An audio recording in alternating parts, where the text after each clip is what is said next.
Assalamualaikum warahmatullahi wabarakatuh.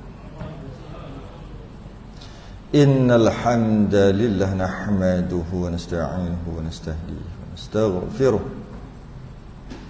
wa na'udzu billahi min shururi anfusina wa min sayyiati a'malina. Man yahdihillahu fala mudilla lahu wa man yudlil fala hadiya lahu. أشهد أن لا إله إلا الله وحده لا شريك له وأشهد أن سيدنا محمدا عبده ورسوله. اللهم صل وسلم وبارك على سيدنا محمد الفاتح لما أغلق والخاتم لما سبق ناصر الحق بالحق والهادي إلى صراطك المستقيم. صلى الله عليه وعلى آله وأصحابه حق قدره ومقداره العظيم. اللهم نوّر بالكتاب بصري وأطلق بلساني واشرح بصدري واستعمل به جسدي بحولك وقوتك فإنه لا حول ولا قوة إلا بك.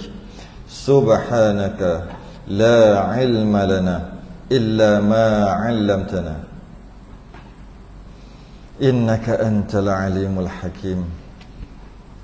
Tak cantik. Wala hawla wala quwwata illa billahil aliyil azim.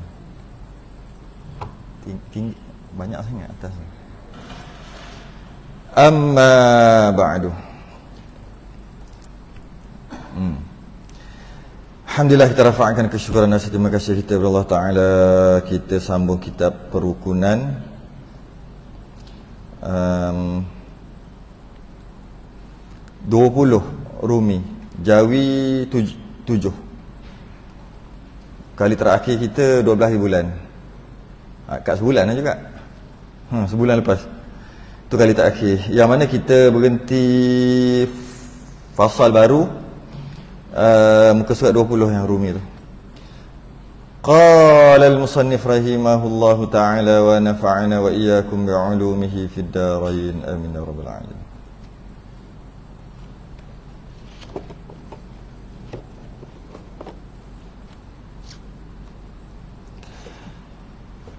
Ini satu fasal pada menyatakan hukum qada hajat dan istinja. Hebat tu agama kita. Cara buang air besar, qada hajat tu buang air besar, buang air kecil lah. Istinja tu orang Melayu panggil basuh berak, basuh kecing. Kalau bahasa beradab sikit, istinja. Kadang-kadang sebut istinja tak faham. Kalau cakap basuh berak, basuh kencing, terus faham. Tak? Qada hajat tu buang air besar, buang air kecil. Menunaikan hajat, qada hajat. Hebat agama kita ni. Sampaikan cara nak buang pun dia ajar. Nanti kita akan baca ni. Macam mana nak letak kaki. Lepas tu lepas dah buang semua, macam mana nak basuh. Dia ajar basuh. Kita kalau buat kajian, kita buat kajian perbandingan agama. Kalau mengaji kat universiti, dia ada satu course dia, perbandingan agama. Bila kita banding agama, kalau kita kaji lebih dalam, tak ada agama yang ajar cara basuh berak. Islam je. Tak ada yang agama yang ajar cara nak letak kaki ketika nak buang yang kecil, nak buang yang besar. Cara nak letak gitu begini. Tak ada je. Hanya agama kita je yang daripada sekecil-kecil perkara, nak pakai selipar aja, kanan dulu ke kiri. Nak pakai baju dia ajar. Tengok cermin aja. Cara tengok cermin, tengok muka. Malah nak basuh, pandai-pandai lah. Takkan nak basuh berak pun nak kena ajar. Agama kita ajar. Sehingga sebesar-besar memerintah negara pun diajar. Tu hebat agama. Kalau kita tak sedar lagi agama kita, hebat agama kita ni. Agama kita ni kita dilahirkan dengan Islam free of charge. Islam kita tak payah susah payah. Islam kita dapat free. Masuk free tu bila berlahir Melayu automatik Islam.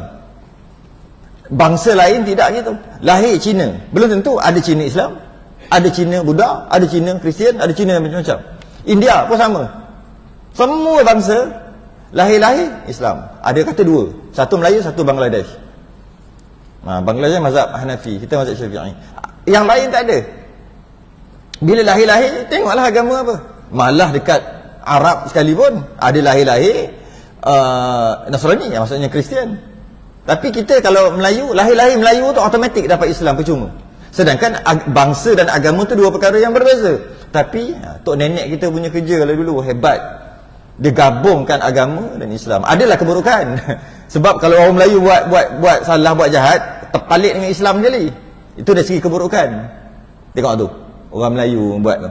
Islam lah tu. Padahal Melayu dengan Islam lain. Itu keburukan. Tapi kebaikannya, tak payah susah-susah nak fikir mana agama yang betul. Free tu dapat.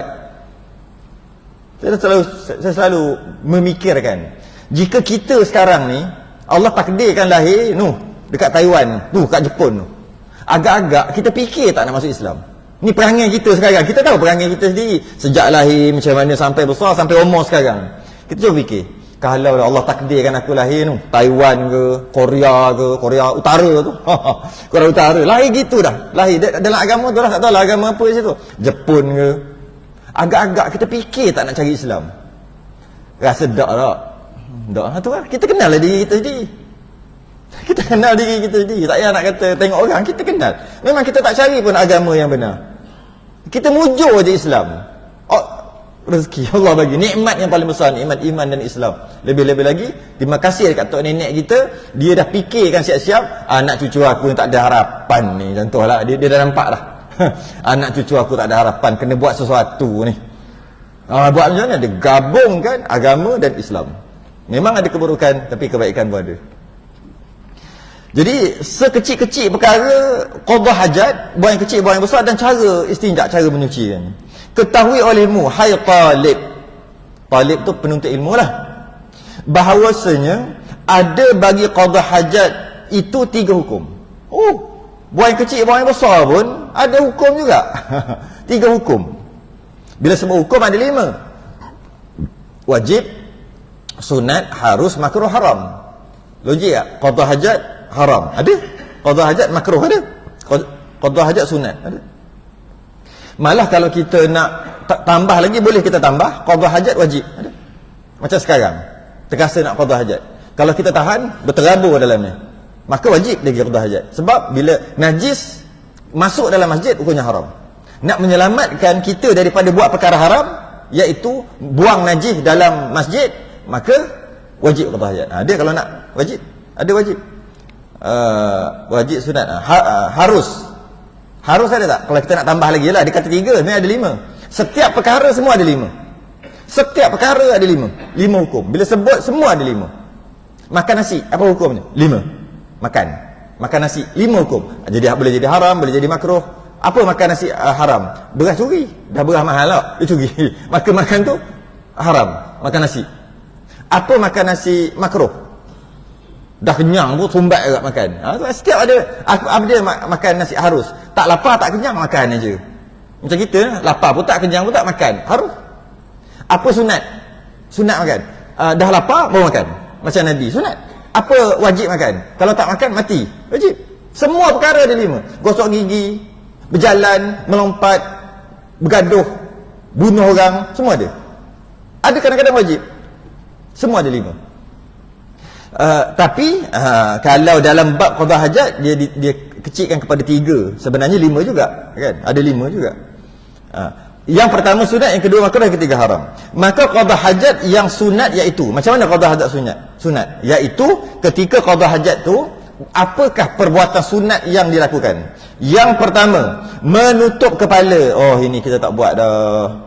Saya ingat dulu kat kampung, dulu 80-an, saya kecil lagi masa tu. Ada orang tua dia punya toilet, jamban dia luar. Masa keluar tu, dia ambil daun keladi. Kan, pasal orang lama, saya tak lama sangat. Ngaku lama. Orang lama memang perasan, dia nak keluar rumah tu, dia cari kat belakang keliling tu, cari daun keladi, daun besar-besar tu lah. Masuk, tutup. Tak atas kepala. Ataupun dia ambil kain good morning tu, buah atas kepala. Dan sebagainya, dia tak atas kepala. Tutup kepala. Sunat. Tutup kepala ketika qada hajat, besar atau kecil, buang yang besar atau buang yang kecil, tutup kepala. Kita sekarang tak amal dah, padahal kita banyak kain. Orang dulu kain bukan banyak sangat, dia sanggup tanam di keliling jamban dia luar rumah kan, keliling tanam daun-daun yang besar-besar supaya boleh letak atas kepala. Walaupun kecil, katalah yang ada tisu besar ni je. Yang ada tisu besar ni je, letak. Tak slow-slow lah. Atau pegang dulu masa masuk tu, qada hajat tu, letak. Macam-macam lah, kerana apa, ada kata apa, setan kencing atas kepala dan sebagainya lah. Cuma letak atas kepala. Sunat. Kita dah banyak kain, Allah bagi nikmat penuh almari kain. Kalau pakai baju satu tu, nak ulang balik, lah Allah, ingat 2 bulan berulang balik. Nak pusing, satu pusingan. Jadi Allah bagi nikmat, ambillah kain sikit, masuk dalam toilet tu, letak, memang ada dalam toilet tu, masuk-masuk, ambil, buah atas kepala. Ataupun kepiah-kepiah lama yang segan nak pakai mari masjid sebab dah lama sangat. Yang tu, tak basuh pun tak apa, hitam tak apa, yang penting tutup kepala. Pakai songkok ke, songkok dia kena air, masalah kain lah, letak atas kepala, qada hajat. Kita tak amal dah benda ni. Pertama. Yang kedua, sunat juga menghadirkan air atau batu akan istinja. Masa buang tu dah tahu dah air dah ada. Ini orang dululah, orang sekarang buka paip aja. Orang dululah, pergi dulu dekat telaga, pergi ambil dulu air, jangan buang dulu lepas tu sibuk ngengkang pergi nak ambil air. Macam-macam boleh jadi kat situ. Aurat boleh terdedah, kain boleh terkena najis. Ni orang dululah, orang sekarang tak ada dah. Nah, kalau sekarang ni kalau pergi toilet awam gitu, buka dulu paip, takut-takut nanti kan tak ada air macam mana. Buka, ada air cukup lah. Maksudnya menghadirkan air atau batu. Kalau dekat dalam hutan, dekat tengah padang pasir, tempat-tempat yang tak boleh pakai, tak ada air atau tak boleh pakai air, sediakan tisu ataupun batu lah. Kalau secara normal kita tak adalah masalah. Kedua ni memang kita tak ada masalah dah. Okay? Menghadirkan air atau batu akan istinja. Yang ketiga, mendahulukan kaki kiri tak kala masuk ke jamban, dan mendahulukan kaki kanan tak kala keluar daripadanya jamban. Dan jikalau qada hajat di padang sekalipun. Sudah. Macam mana nak faham? Macam ni. Pertama, masuk toilet tu, masuk jamban tu kaki kiri. Okay. Keluar kaki kanan. Macam mana memang kita akan kata masuk masjid kaki kanan, keluar kaki kiri. Dia susah kalau kita hafal gitu. Hafal. Tapi kalau kita masuk kedai judi, kedai toto, dah tak boleh nak jawab. Sebab buat apa masuk kedai toto, nak ambil nak main nombor ekor ke? Bukan. Itu masalah lain. Bab main nombor ekor haram ni kita nak masuk. Jadi kalau kita hafal satu-satu payah. Habis kalau nak masuk rumah kita daripada luar, dia jadi susah. Nak masuk rumah jiran, dia jadi susah. Nak masuk balai raya, nak masuk dewan, dia jadi susah. Sebab kita dah hafal, masuk masjid kaki kanan, dia hafal. Dia tak payah hafal, ambil kaedah. Dengan ambil kaedah ni, kita letaklah kaedah tu kat mana-mana pun. Macam mana? Apabila tempat yang kita nak masuk, tempat yang kita nak pergi lebih mulia daripada tempat yang kita berada sekarang, maka kaki kanan. Jika tempat yang kita nak pergi kurang mulia berbanding tempat yang kita memang ada sekarang, maka kaki kiri. Itu je. Dalam toilet dan di luar, mana lagi mulia? Mulia lagi di luar. Contoh kita nak masuk rumah. Kita ambil masuk rumah dulu. Nak masuk rumah. Dekat rumah tu kan luar rumah. Luar rumah dengan dalam rumah mana lagi mulia? Mulia dalam berbanding luar. Maka nak masuk rumah kaki kanan. Nak keluar rumah, dalam rumah lebih mulia daripada luar, maka kaki kiri. Macam tu lah. Masuk dalam rumah, kemudian naik masuk bilik, kemudian ada toilet dalam bilik tu. Tadi masuk rumah kaki kanan, sebab dalam rumah lebih mulia. Nak masuk toilet dalam bilik tu, dalam bilik ada toilet, kaki kiri, kaki kanan. Bilik dan toilet mana lagi mulia? Bilik lagi mulia berbanding dengan toilet, kaki kanan. Keluar kaki kiri. Macam tu lah. Nak masuk masjid, luar tu dengan dalam masjid, mulia dalam masjid lagi, maka kaki kanan, keluar kaki kiri. Macam tu lah. Nak masuk toto tadi, kedai judi, dah tahu lah macam mana. Mana lagi mulia, kaki 5 tu yang tempat orang jalan kedai judi tu, dan dalam kedai judi tempat orang beli beratur tu. Lain mana lagi mulia? Mulia kat luar kan, benda dalam, maka masuk kaki kiri, keluar kaki kanan. Kenapa dia masuk? Buatlah contoh, hujan. Bukan nak judi, hujan lebat, naik motor. Kalau dia duduk tepi tu basah, masuklah kejap. Bukan nak beli pun, pakai helmet tutup lah. Nanti kan viral pula. Maksudnya, masuk tempat tu, nak masuk disco. Bukan nak masuk disco tu nak joget, minum arak. Nak masuk disco sebab nak cari orang tu berhutang dengan kita, pinjam kereta tak hantar-hantar. Contoh lah. Jadi nak masuk tu disko dengan luar. Dalam disko tu dengan luar kaki 5 tu mana lagi mulia? Lagi mulia luar berbanding dalam. Dalam penuh dengan maksiat, maka kaki kiri, nak keluar kaki kanan. Begitulah. Hafal kaedah tu aja, selesai. Boleh tahu nak masuk nak kaki kiri atau kaki kanan. Mudah. Jadi kalau kat sini nak masuk jamban tu betul lah kaki kiri, keluar kaki kanan. Ya. Dan dia kata jikalau qada hajat di padang sekalipun, sudah. Masalahnya kita faham macam mana? Kita faham jamban atau toilet tu macam mana? Kefahaman kita sebenarnya salah. Kalaulah kita duk faham jamban toilet yang kita ada dinding, ada bumbung, lepas tu ada bowl tu, lepas tu untuk buang air, ada flush tarik, lepas tu kat sini ada shower, sini ada pipe, lepas tu ada tempat basuh tangan. Itu kita panggil jamban. Kita silap faham.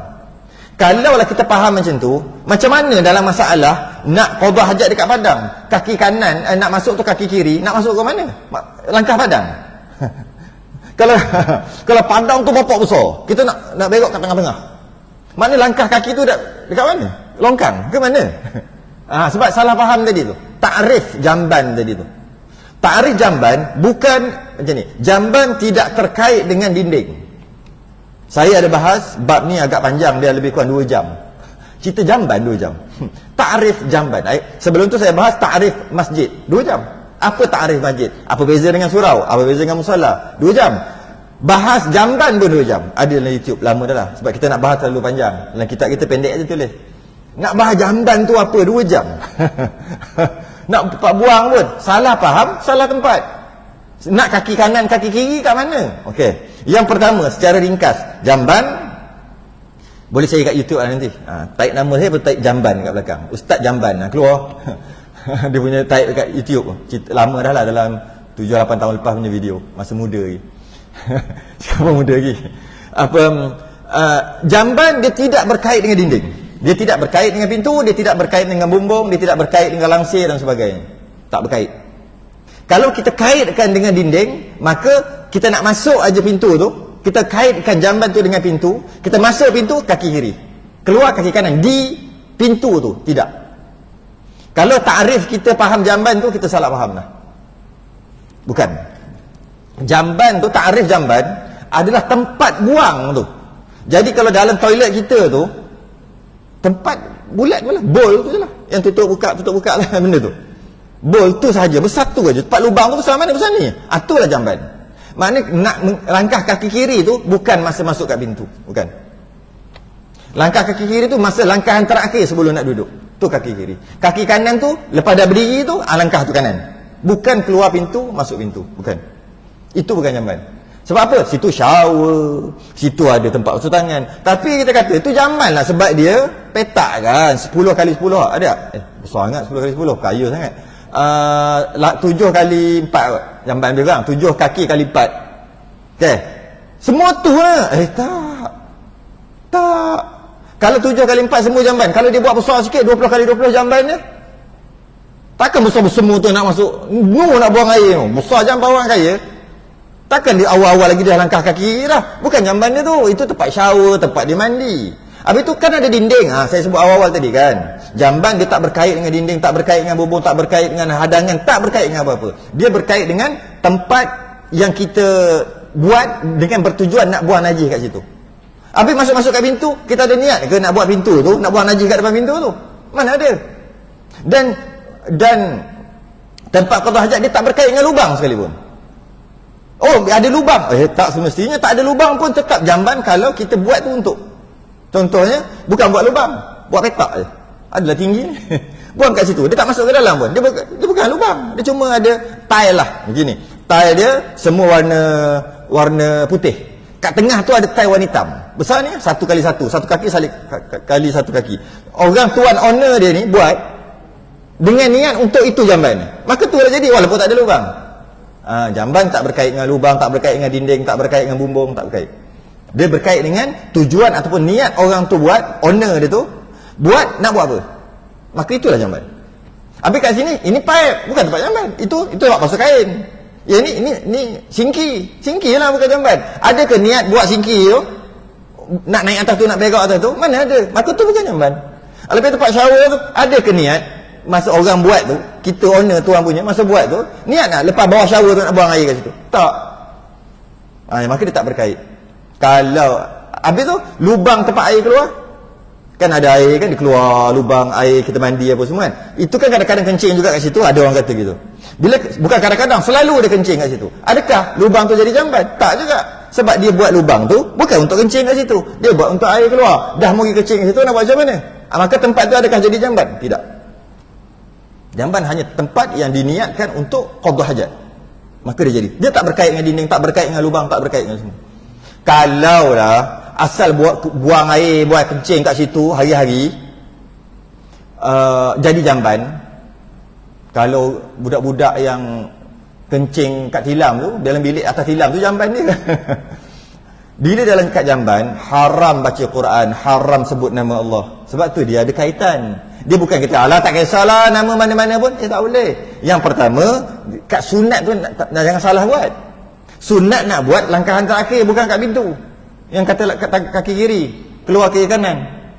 Satu. Yang kedua, ketika dalam jamban tak boleh, haram pakai pakaian yang ada nama Allah dan sebagainya masa nak qada hajat tu. Pakaian yang ada nama Allah, tulisan, dan tak boleh sebut, tak boleh baca bismillah, tak boleh sebut ayat Quran dan sebagainya.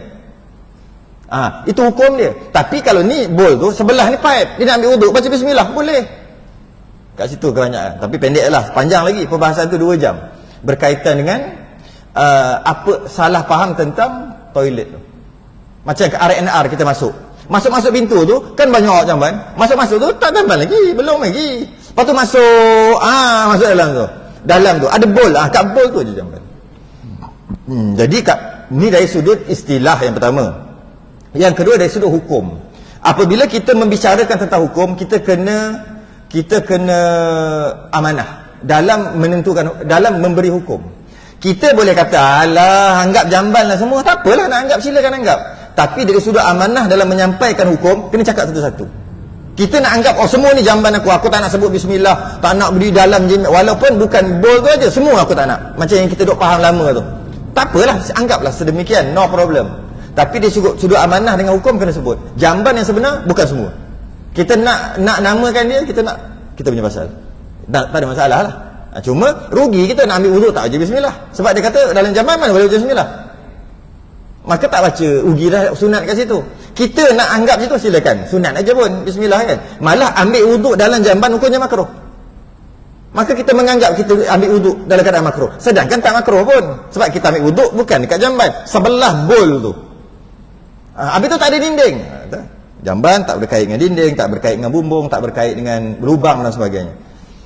Dia berkait dengan niat kita nak buat. Macam orang masuk hutan dulu, dia masuk hutan, dia gali. Dia kata nak duduk situ 3 hari, dia gali dalam. Dia pakai cangkul, orang Kelantan panggil cok betul. Cangkul straight. Kan? Macam dia panggil cok betul tak? Cok tu cangkul. Betul tu straight tak? Cok betul tu. Dia buat gitu, lebih kurang besar ni. Lubang, dalam. Kenapa dia buat dalam? Sebab dia nak duduk situ 3 hari. Nak buang yang kecil, mungkin buang yang besar lah, penting nak buang yang besar. Jadi kalau dia gali dalam-dalam, bila dia datang sakit perut, dia terus, tak payahlah nak gali tu. Takkanlah masa tu nak buang, masa tu nak gali. Maka dia cuma buang, lepas tu dia tutup dengan pasir sikit. Ni orang masuk hutan biasa buat. Dia tutup dengan pasir sikit, agak tinggi sikit. Lepas tu esok dia rasa nak buang, dia buang situ, tutup sikit. Itu jamban. Situlah jamban dia. Besar tu. Sebab dia niat gali untuk apa? Untuk buang air kan? Maka situ. Walaupun tak ada dinding. Dan dalam hutan siapa nak tengok? Beruk. Biar beruk nak tengok pun. Biar, maka tak perlu dinding. Tak perlu letak kain sebenarnya, tak perlu. Yang letak kain tu bukan nak menandakan ianya toilet, bukan. Letak kain, letak kain, letak kayu tu nak lindungi aurat daripada orang tengok. Itu tujuan dia. Jadi dinding yang kita buat dekat toilet kita bukan nak menandakan ini adalah sempadan toilet, bukan. Nak kita buat dinding, kita buat kayu, orang dulu letak guni dekat dalam kebun tunggu durian tu. Dia letak guni. Dia apa sebab buat ni? Takut orang nampak aurat, bukan sebab nak bagi tahu ini had jamban tandas, bukan. Tu silap faham. Sikitlah panjanglah buat tu. Pasal pendek je nak bahas. Jadi kalau kita di padang sekalipun, macam mana di padang tu? Maksudnya di padang dia gali dan kenapa gali tu? Niat nak qada hajat kat situ. Jadi toilet lah kat situ. Maka bila ada kat situ, Langkahan terakhir sebelum nak duduk tu, itu adalah situlah kaki kiri. Okey. Dan bertinggung serta bertinggung serta mendudukkan kaki kiri dan menjauhi dari ni cukup. Dan bertinggung, tengok cara nak buang agama kita ajar. Bertinggung. Bila sebut bertinggung, duduk atas tapak kaki, bukan duduk atas paha. Tapi cuba tengok toilet kita sekarang yang beli rumah siap rumah yang buat tak tahulah. Sampai saya tengok orang buat rumah, ada tanah buat rumah, molek lah. Tiba-tiba kenapalah beli yang tandas tu? Tandas tu lah yang cakung. Tandas cakung, bukan cakung. Tandas yang tu lah yang naik yang tinggi tu. Kena duduk tu. Bila duduk atas tu, duduk dengan paha.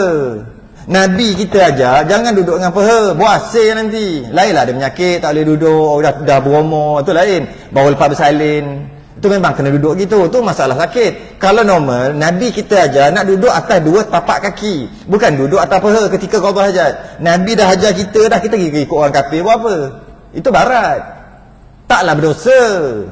Tapi dia boleh menyebabkan buasir. Sebab kalau kita tengok ketika duduk macam ni, buang, dia kena tegan lebih satu. Yang kedua, dia punya usus besar tu dia tak cantik, dia punya cara dia tak cantik. Jadi bila macam tu tak lawas. Untuk orang sakit tak apalah. Kita dah lah buat rumah, kita ada boleh buat sendiri macam ni kita nak buat. Buat macam tok nenek kita buat dululah, comel dah. Kan kat bawah je. Kalau nak buat tinggi pun, ini tempat mandi. Lepas tu tinggi kan? Tinggi kan lebih kurang dalam berapa kaki 4 kaki kali 4 kaki tu besar kan. 3 kali 4, 3 kaki kali 4 kaki kat tengah-tengah tu. Jadi nak naik tu dia kena langkah sikit supaya najis air tu masuk taklah melimpah ke sini. Dia tinggi sikitlah dalam 2 anak tangga 3. Tinggi sikit kan, tinggi macam ni. Itu tu pun tak apalah. Yang penting bila duduk nanti duduk di bawah, duduk cangkung, duduk tinggung. Duduk cokoh. Cokoh kan?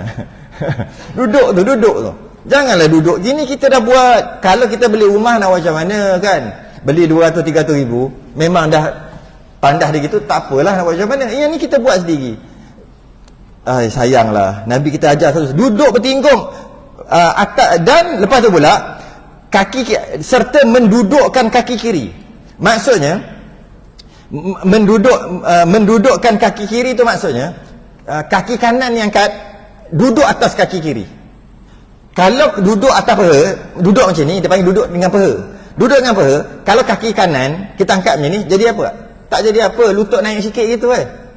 Tapi kalau duduk bercangkung, kemudian kaki kanan ni naik gini. Dia jadi sengit. Waktu tu semua organ-organ belah kiri akan terkepit, terpenyek dalam yang belah dalam. Dan bila nak buang, keluar tu lawa sebab ada tekanan daripada atas. Nabi kita ajar. Kalaulah duduk atas macam kursi tu, duduk atas macam tu, kalau angkat kaki kanan sekalipun, duduk atas kaki kiri ni kita, angkat kaki kanan sekalipun tak jadi apa, angkat apa jadi apa. Maka tak boleh dah buat sunnah ni. Itu yang banyak penyakit tu, penyakit usus, lebih-lebih bab buasir lah, penyakit-penyakit ni memang terjadi kerana buang air tu. Okey, jadi caranya duduk atas kaki kiri, kaki kanan naik macam ni sikit. Jadi sepatut macam ni, masa nak buang air tu angkat je ni. Agak-agak lah. Jadi kedudukan akan jadi gini. Maka waktu kat situ dia ni sini akan terkepit sikit dalam, ketat kat sini. Bagus, mantap. Sunnah. Dan menjauhi dari segala manusia sekira-kira tiada keciuman baunya. Sunat jangan duduk, jangan dekat-dekat dengan manusia lah. Maksudnya biar masa buang tu, masa qada hajat tu tak ada orang bunyi air tak ada orang bunyi plup plup, tak ada bunyi. Tak ada bunyi tu. Jauh daripada manusia. Tak kisahlah, yang penting tak boleh ada bunyi tu. Dan bau pun tak bau. Maknanya jauh lah, jauh. Okey. Sebab tu itulah tak boleh buat apa lah dekat R&R tu kan. Memang tak boleh buat apa lah. Macam mana? Nak buat macam mana? Tak boleh buat apa. Kat atas tu siap berlubang, siap boleh bau, boleh bunyi. Macam mana? Tapi Nabi kita tak suruh buat gitu. Tak adalah haram, cuma adabnya jangan ada bau, jangan ada bunyi. Jangan ada bunyi. Dan sunat membaca, jangan tak baca masa nak masuk tu.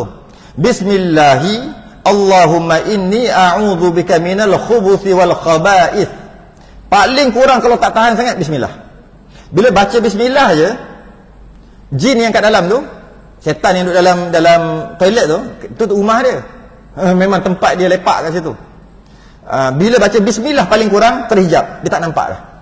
Dia tak nampak. Macam ada orang masuk tadi, tak nampak. Dia terhijab.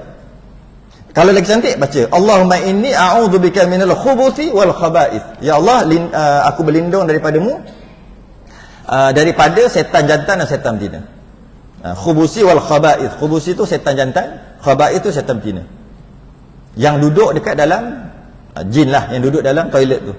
Paling kurang pun kalau tak tahan sangat, bismillah. Baca doa ni. Lebih-lebih lagi orang perempuan. Saya dah sebut dah baru ni, kena sebut juga sekali lagi kat sini. Lebih-lebih lagi orang perempuan. Baca. Sebab dalam tu setan. Setan laki lah, jantan, setan laki, kalau dia tengok perempuan dalam keadaan tidak terhijab pandangan dia kerana tak baca apa-apa, dah tak pakai kain basahan. Dulu pakai kain basahan, tapi masalahnya mandi di luar pula. Pakai molek dah kain basahan, mandi di luar. Sekarang ni tak pakai kain basahan. Tak wajib pakai, tak wajib. Nanti dah akan sebut di bawah, tak wajib memakai kain basahan. Cuma baca doa tu supaya jin dalam tu terhindar, dia tak nampak. Kalau dia nampak, walaupun jin ni dia sepatutnya nafsu dia dengan jin juga, tapi kadang-kadang ada jin pening. Sama lah juga macam manusia. Ada manusia pening. Elok-elok laki dengan perempuan, tiba dia nak laki dengan laki, pening. Ada satu tempat tu dia penjara kan, laki dengan laki, kau dengan laki geng LGBT lah. Kau laki dengan laki dia penjara kan. Sampai bila? Sehingga kamu dapat melahirkan seorang anak. Jawabnya selama-lama penjara. Ada satu negara hukuman LGBT ni adalah dipenjarakan berdua sehingga melahirkan anak, baru lepas. Maksudnya apa? Memang kau tak boleh, mana selama-lamanya duduk sampai mati. Sebab duduk dalam masyarakat merosakkan masyarakat. Jadi setan ni dia akan, memang dia laki dengan laki, jantan dengan jantan, tapi duk hari-hari tengok perempuan manusia ni, lama-lama dia mari pening. Bila dia mari pening, dia dah jatuh cinta. Waktu tu macam-macam masalah akan timbul. Antara masalahnya, kalau yang tak kahwin lagi tak jumpa jodoh. Ada je, kejap bergaduh. Ada, kejap tengok comel, kejap tengok uduh. Yang dah berkahwin, masuk ke rumah bergaduh aja. Langkah-langkah. Ada satu setan nama Dalsim. Dalsim ni, dia memang kerja kacau laki bini. Pakar mengganggu laki bini. Dia kacau supaya bercerai. Macam itulah dia asyik bergaduh aja. Asalnya kadang-kadang kita tengoklah banyak macam lah punca kan. Banyak punca. Salah satu punca adalah tak jaga aurat, tidur, tak baca doa satu. Bismikallahumma ahya wa amut, tak baca doa. Kemudian perempuan ni cerita bukan cerita lelaki. Sebab rasanya manusia lelaki, jin perempuan tak nak. Tak berapa minat. Jin perempuan tak berapa minat lelaki. Tapi kalau jin lelaki dia minat perempuan. Dah lah perempuan tak cukup dah kan kita kan. Laki kurang, perempuan ramai. Kat universiti kita tengok penuh perempuan. Tiba-tiba jin pun nak ambil sekali. Pening kita. Dia kadang-kadang dia begitu. Lama-lama tengok kejap uduh, kejap comel, kejap baik ingat duduk keluar dengan isteri dia baik aja. Balik rumah gaduh. Macam-macam sebab, tak semestinya sebab tu aja, macam-macam sebab lain. Antara sebab tidur terselak. Kalau baca doa terhijab, baca doa terselak pun terhijab. Jin dapat tengok. Kalau tak baca doa, nampak terselak. Lama dia tengok, dia naik nafsu. Maka dia mulalah buat sesuatu lah. Buat sesuatu tu maksudnya dia kacau kat tu, kacau kat ni, kacau kat tu. Jadi baca doa ni. Allahumma inni a'udzubika minal khubuthi wal khaba'ith. Pendek je pun. Kalau tak tahan sangat, bismillah. Masuk. Dengan nama Allah, masuk. Bila nak baca ni? Kalau kita ni, kalau toilet kebanyakan kita, bila masuk kunci pintu, langkah, 1-2 langkah, bismillah kat situ. Bukan bismillah kat depan. Sebab tu tak sampai toilet lagi. Dan sunat membaca awal lah isyak. 8 minit isyak. Macam mana? Azan. Azan nak. Azan. So sama panjang kan gitu. Kita habiskan bab ni lah, habiskan bab. Kita azan. Banyak benda ni, banyak perkara lagi yang penting yang kita terlepas pandang. Baik, kita sambung sekejap lagi lepas azan.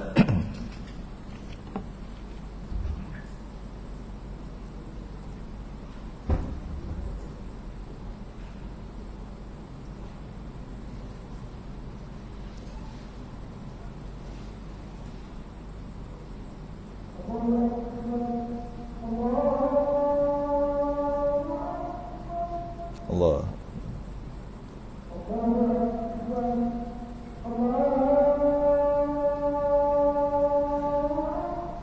Allah.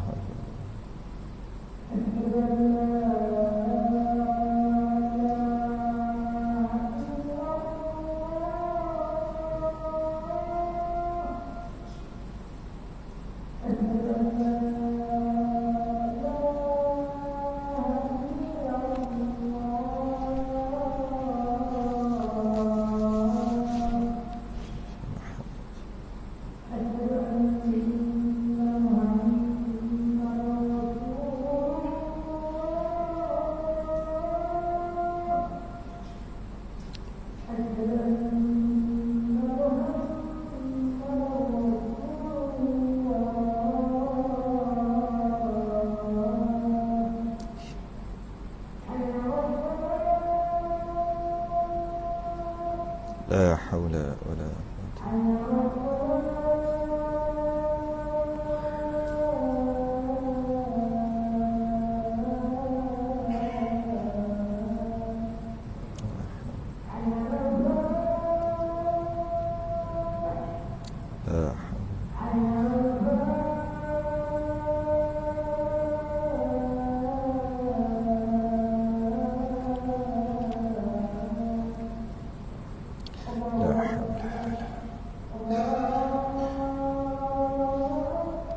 Allahu akbar, Allah.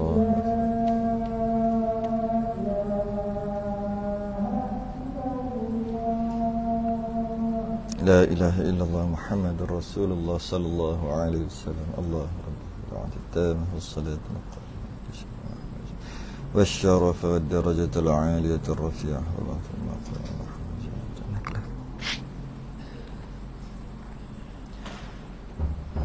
dan sunat membaca ghufranak minimum.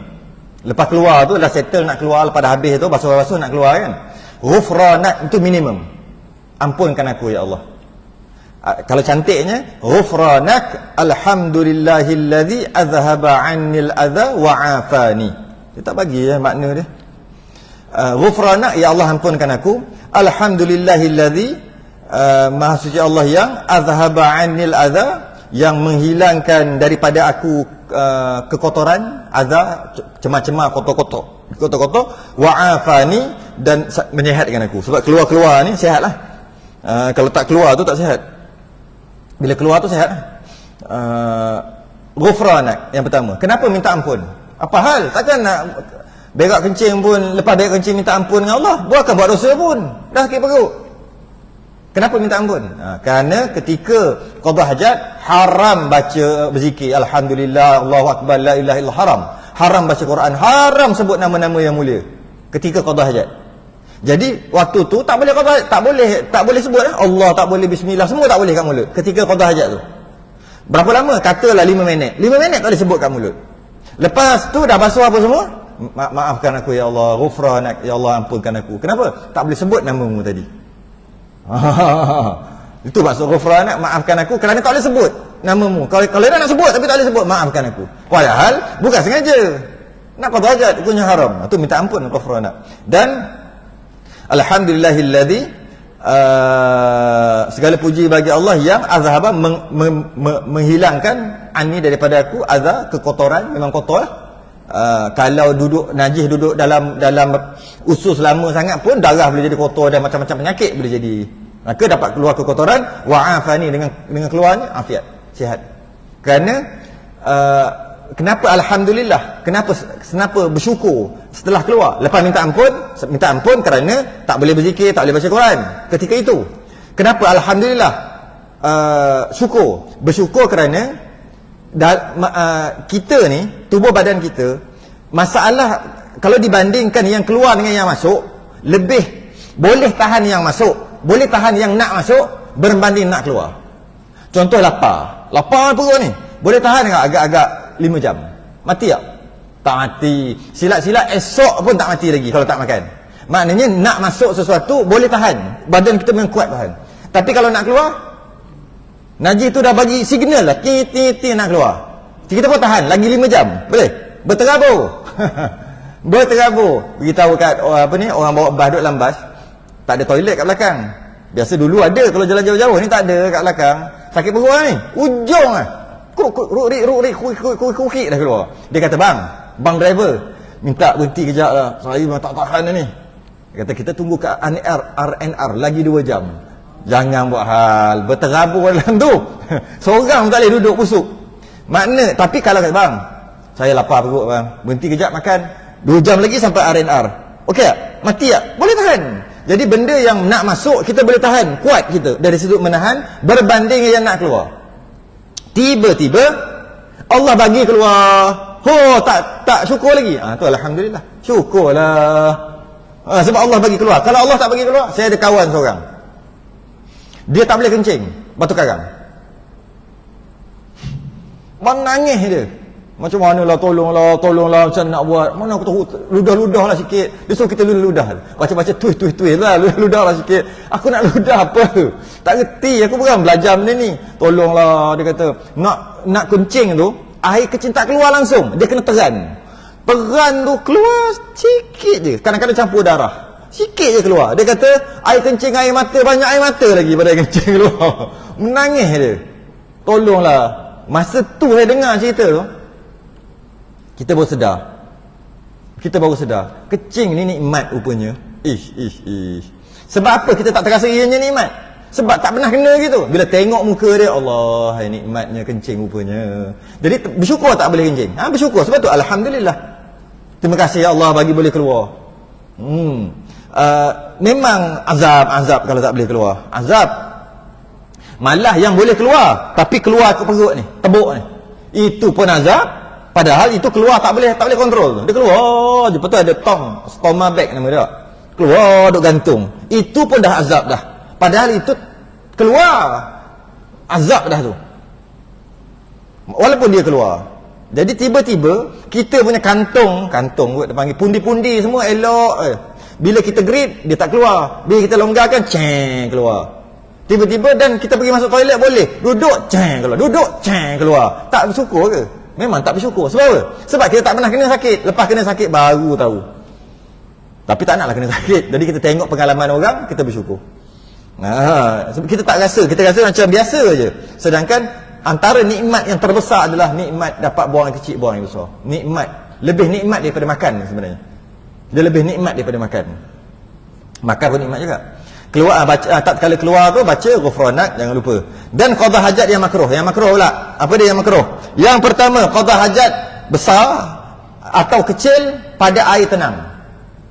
Air yang tenang, jangan disangka tiada buaya. Bukan masalah buaya ni, masalah tempat jin. Dalam toilet dia ada tempat-tempat jin kape duduk. Ada tempat-tempat jin Islam duduk. Ada tempat-tempat dia punya perumahan dia. Penempatan dia. Antara tempat yang jin suka duduk, air tenang. Kalau air berjalan dia tak suka, air tenang. Bila kita buang kat situ, takut-takut duk gitu, balik bekok. Limbang. Satu. Yang kedua, bila air tenang dia tak mengalir, maka najis lah. Kawasan tu bernajis lah. Kalau air berjalan, kalau buang sekalipun, air tu bawa pergi. Kalau air tu tenang, kotor lah. Kerana tu makruh tak haram, makruh. Pertama, dia ada rumah jin. Jikalah ada rumah jin kita tak nampak. Yang kedua, kerana mengotorkan air. Kalau air berjalan dia tak kotor, dia pergi kan. Air mengotorkan air. Sebab tu makruh.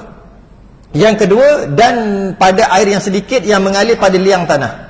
Alur kecil tu, dia bukan besar, dia kecil. Bila alur tu kecil, dia buang kat situ, maka tetap juga makruh, kerana dia akan mengotorkan air juga. Berbeza dengan sungai besar, air tengah laju, buang kat situ tak makruh. Okey. Yang ketiga, ni alur kecil lah, macam longkang kecil. Dan pada tempat mereka itu dan pada tempat mereka itu bercerita. Bercerita. Orang dulu cakap bercerita lah. Ni bersembang. Kalau orang Pantai Timur, dia ada wakah. Tempat lepak lah. Duduk kat wakah, borak-borak kan. Main dam. Wakah tu. Tu dia panggil tempat bercerita. Tempat bercerita lah. Tempat bersembang. Tempat duduk-duduk. Ataupun boleh kata tempat tunggu bas. Tempat berteduh. Lebih kurang macam tu. Kalau buat buang kat situ, hukumnya makruh.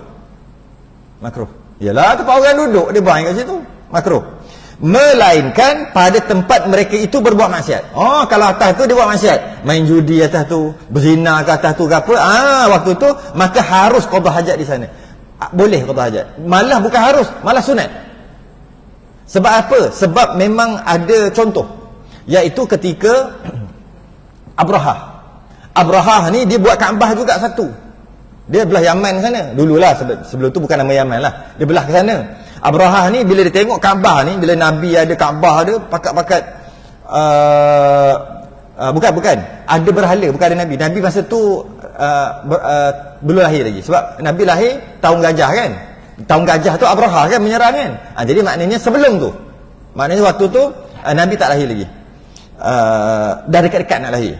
Sebab Nabi lahir tahun gajah. Waktu tu bila Kaabah ada dan ada berhala-berhala, dan kat situ maju kat situ.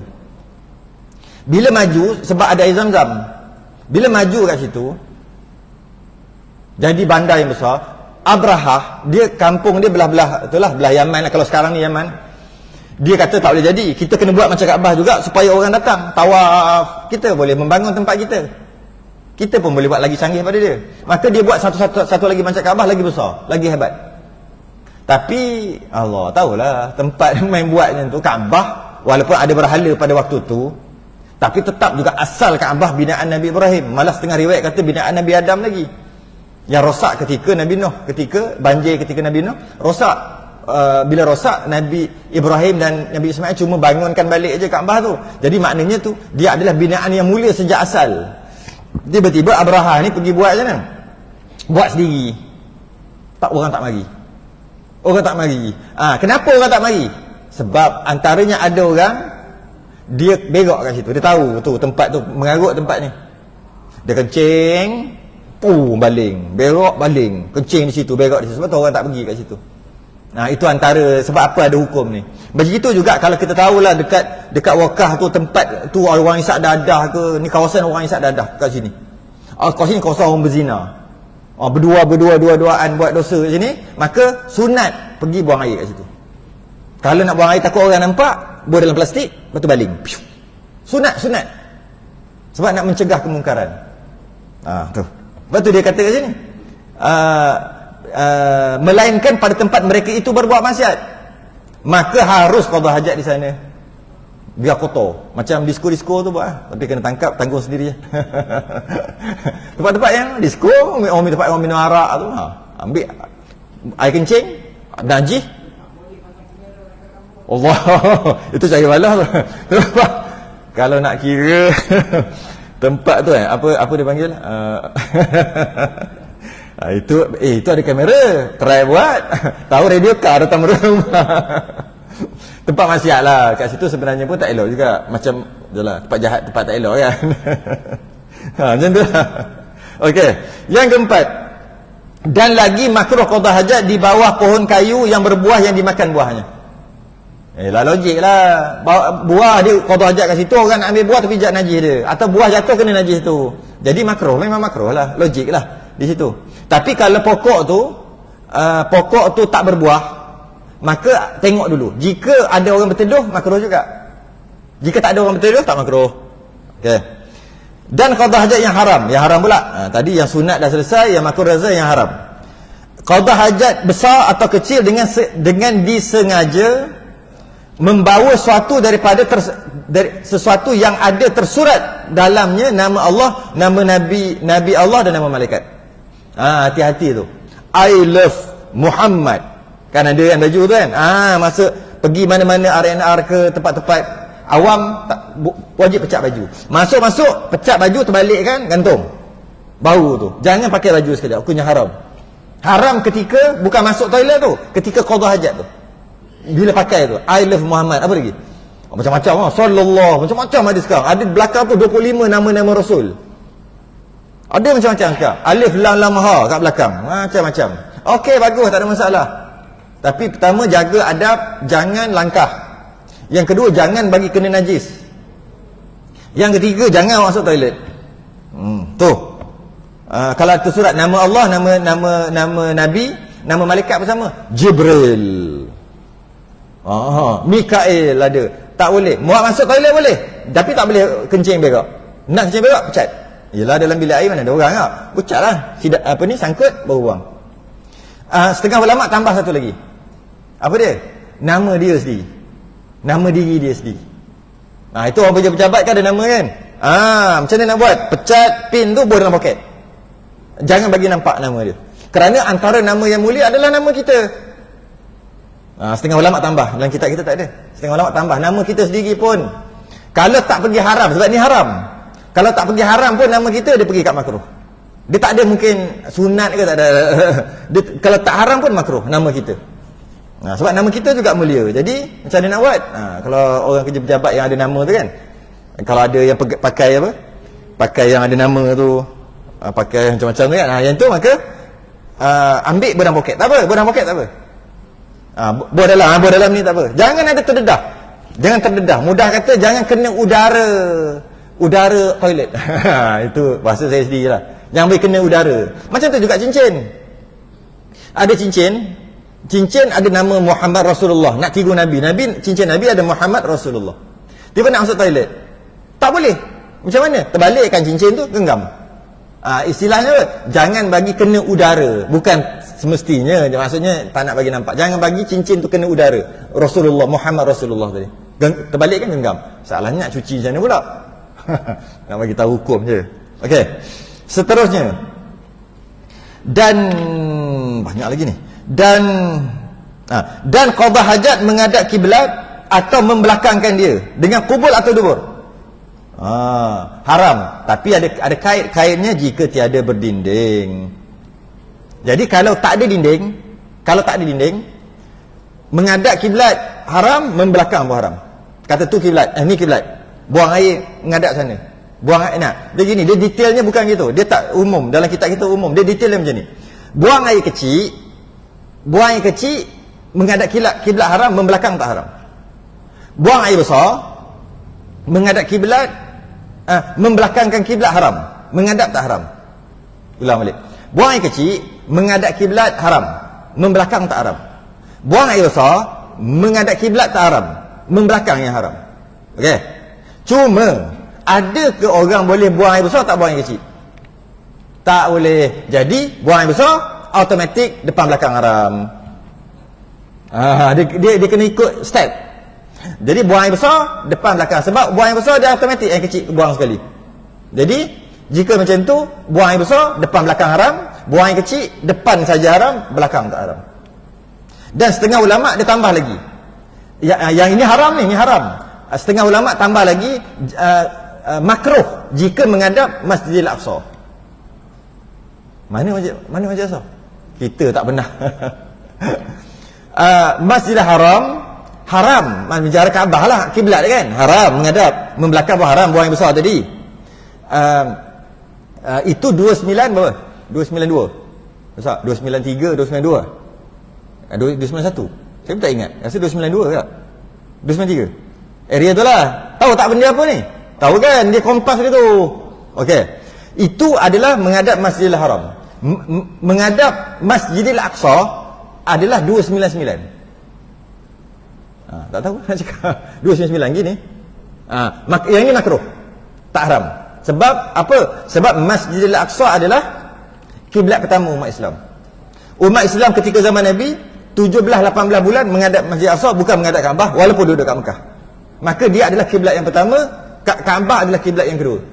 Jadi sunat untuk jangan juga menghadap dekat kiblat yang pertama, walaupun kiblat pertama itu telah dimansuh jadi kiblat yang kedua, iaitu Kaabah. Jadi makruh lah. Makruh Masjidil Aqsa, haram Masjidil Haram menghadap. Itu jika apa? Bukannya Asal menghadap je haram bukan. Jika tiada berdinding. Dinding rumah kita, tapi dia kata tiada berdinding yang kebilangan, yang masyru', yang diterima syarak. Macam mana? Macam mana? Jika ada dinding, menghadap kiblat pun tak apa, membelakang pun tak apa, tak kisah. Jika ada dinding. Nampak tak? Ini bukti lagi, toilet dia tak ada kena dengan dinding. Kalau toilet mesti ada dinding, tak payahlah cerita pasal dinding. Dah toilet kan mesti ada, automatik ada dinding. Syarat nak jadi toilet, syarat nak jadi jamban kan, nak jadi jamban mesti kan kena dinding. Jadi tak sebutlah dekat sini jika tiada berdinding. Maknanya toilet, jamban dia tak ada kait dengan dinding. Tapi kalau ada dinding dan dinding itu terbilang pada syarak, cukup syarat, maka menghadap kiblat pun dikira tak menghadap kiblat sebab ada dinding tadi, atau sutrah dia panggil. Okay. Cuma bukan asal dinding aja, dinding yang kebilangan, yang masyru', yang diterima syarak. Apa dinding yang diterima syarak ni? Dia tak sebut. Antara qada hajat dan kiblat, antara tempat buang tu dengan kiblat, ada dinding yang masyru', dinding yang kebilangan, dinding yang cukup syarat. Tapi syarat dia tak cakap. Apa syaratnya? Jangan lebih 3 hasta, macam sutrah juga. Daripada satu saf ke satu saf, jika lebih 3 hasta, putus saf. Kita sembahyang kan, ketika kita nak sembahyang seorang, sunat dan sutrah, letak sunat tak wajib, letak sesuatu kat depan, ataupun paling kurang pun ada lain kan, itu minimum lah. Yang terbaik dinding, second yang terbaik tiang, second dinding, yang ketiga letak tinggi dia tu 2/3 hasta. Ni 1 hasta 2/3 tinggi ni, lebih kurang rehal tu. Tu ketiga, martabat ketiga. Martabat keempat sejadah, martabat kelima lain. Semua boleh pakai. Yang kelima yang paling kurang, yang terbaik martabat pertama. Yang kedua boleh, 3 boleh, 4 boleh, 5 pun boleh. Yang paling martabat terakhir adalah lain. Jadi lutut pula, tumit dan lain jangan lebih 3 hasta. Ni 1 hasta, jangan lebih 3. Jika lebih, lain tu tak dikira macam tak ada sutrah, maka hukum makruh sembahyang. Orang lalu tak haram. Okey. Itu dalam masalah sutrah. Dalam masalah qada hajat ni, toilet ni pun sama. Tempat buang, tempat keluar najis tu, lubang tu, dengan dinding yang depan, belakang, kiri, kanan, jangan lebih 3 hasta. 1, 2, besar ni. Biasa toilet kita memang tak sampai tak, memang settle lah. Mana tahu rumah orang kaya, dia sambil-sambil nak buang, sambil nak jogging apa, berlari ke apa ke, mana tahu. Jadi bila macam tu, besar. Toilet dia besar 10 kali 10. 10 kaki kali 10 kaki, lebih 3 hasta. Yang itu hati-hati dia tak kira. Kalau katalah, kalau kira dia nak kencing kat no, sedangkan tu kiblat, dan bila kira 1, 2, 3, lebih 3 hasta, haram. Orang kaya lah, orang miskin memang dekat-dekat sekecil mungkin, jadi tak ada masalah. Okey. Kena berhenti lah ni, kena berhenti. Yang ketiga last. Berhenti kat situ yang ketiga. Dan qada hajat di atas kubur dan di dalam masjid. Tak payah cerita lah ni. Qada hajat kat kubur takkan tak haram lagi. Qada hajat kat dalam masjid. Sedikit perbahasan masjid.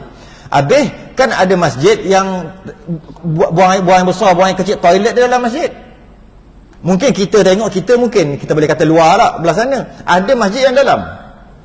Cuba pergi masjid negeri tu, Masjid Shah Alam tu, tempat saya dulu. Masuk, pergi toilet. Kira macam dalam lah, kena pecah selipar. Kejap, jangan salah faham. Maksud dalam masjid adalah satu tempat yang memang diwakafkan untuk masjid. Kalau toilet tu berada dalam masjid sekalipun, tapi tempat tu tidak diwakafkan untuk masjid, tetap dia tak panggil dalam masjid. Kat situ kena mengaji bab wakaf pula. Syarat-syarat nak boleh tahiyatul masjid dan syarat-syarat nak boleh iktikaf di tempat itu hendaklah jadi masjid. Hendaklah ianya masjid. Bila hendaklah ianya masjid, syarat-syarat masjid apa? Panjang syarat-syarat masjid. Syarat-syarat surau lain, masjid lain. Masjid bukan surau, masjid bukan surau, surau bukan masjid. Perbezaan di antara surau dan masjid 21 hukum. Yang boleh buat kat surau tak boleh buat kat masjid. Beza. Apa syarat-syaratnya? Antaranya wakaf begitu gini, banyaklah babnya. Dan jika dia telah wakafkan masjid tu dan sebahagian dalam masjid ni, dia kata ini bukan untuk masjid, ini aku bukan wakaf untuk masjid. Ni orang yang wakaf tanah orang ni, orang yang nak buat binaan. Ini apa dia? Ini bukan masjid. Walaupun dia duduk dalam, maka dia tidak dikira masjid sebab dia tak wakaf untuk masjid. Itu kalau orang. Kalau kerajaan yang buat, maka sama juga. Digazetkan sebagai apa? Digazetkan sebagai bukan masjid. Walaupun duduk dalam masjid, maka dia bukan masjid. Kat situlah kalau kata, jamban ada dalam masjid. Sekejap. Bukan asal masuk pecah selipar tu masjid. Tak. Yang tu pun panjang, bab wakaf. Berhenti kat situ. Dan sunat qada hajat pula, bab sunat pula, jangan menghadap angin tu kan tak. Cara-caranya nak tekan, jangan, lepas tu nak angkat kain. Dia ajar cara angkat kain. Jangan angkat lebih sangat. Allah, hai. Satu-satu dia ajar. Basuh dengan kaki tangan kiri ke tangan kanan satu-satu. Basuh kubur-dubur, gosok cara macam mana. Lepas tu Allah, hai. Lepas tu baca doa. Itu akan datang. InsyaAllah akan datang. Tunggu dulu. Kita berhenti dekat. Dan sunat qada hajat itu bahawa jangan menghadap angin. Wallahu a'lam. Tunggu dulu, kita sudah dengan tasbih kafarah dan suratul subhanakallah. Asyhadu an la ilaha illa anta astaghfiruka wa atubu ilaik. Bismillahirrahmanirrahim. Sala fi khusrin illa alladhina amanu wa amilus salihati. Assalamualaikum warahmatullahi wabarakatuh.